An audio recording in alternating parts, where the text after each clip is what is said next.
welcome to Elite Music. Today we're going to talk about sight reading. We're going to learn how to read music in 3 easy steps. First, you're going to want to establish your staff. Now this is going to be a treble clef, which is your higher notes, and a bass clef, which is your lower notes. Some instruments read only the treble clef. Some instruments read only the bass clef, and some read both. A staff is complete with 5 lines and 4 spaces per clef.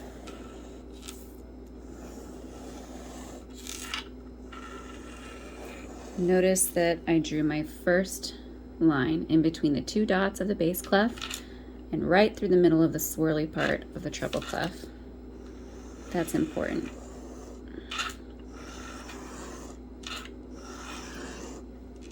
It's important because this is a guiding note G and this is a guiding note F.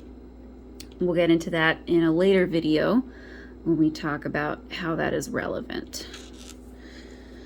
You connect your staff by drawing a vertical line at the beginning and the end. This is called a bracket, ties everything together.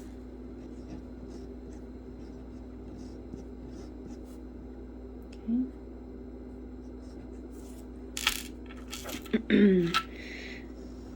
The end of a piece is signified by a thin line followed by a thick line.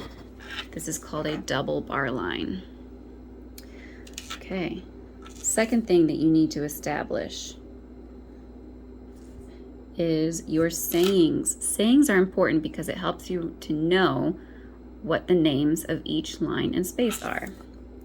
Now, it doesn't make a whole lot of sense if we're just going to put the letters down of each line. By itself, it just doesn't really make sense. So we come up with a saying, something like, every good breakfast deserves fruit. Something like that. You can make up your own. There's a bunch online too. And then we put in our spaces. F-A-C-E. Now, the bass clef is going to be different than the treble clef. Bass clef is G, B, D, F, A, and A, C, E, G. Now, if you're super observant, you may notice that if you alternate these, it goes directly up the musical alphabet, which is A, B, C, D, E, F, G.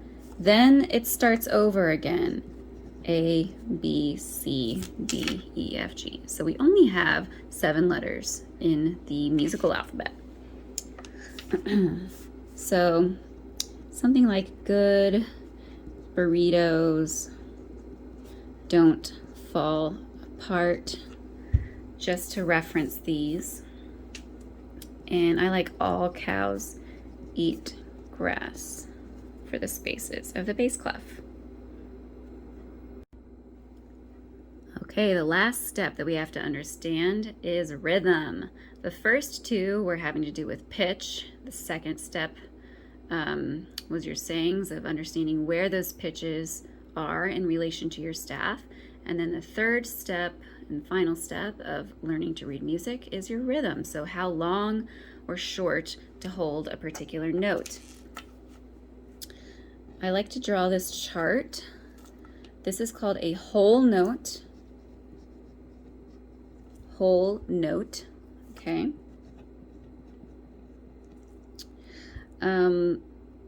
Whole notes get 4 beats. Beats are basically musical seconds. 4 beats. Half notes are your next longest note, and those get 2 beats. each. Then we have quarter notes.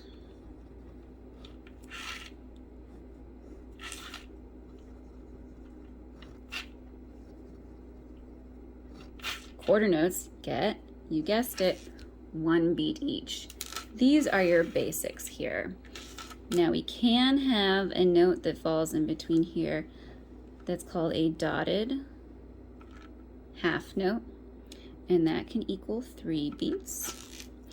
And we can also have an even smaller increment. You may have seen these. These are called eighth notes, and those get half a beat. And that should get you started reading music. If you like this video, give us a thumbs up. Be sure to like and subscribe. Also follow our Instagram page and our Facebook page. And I'll be publishing a lot more videos like this in the future, so be sure to give us a follow.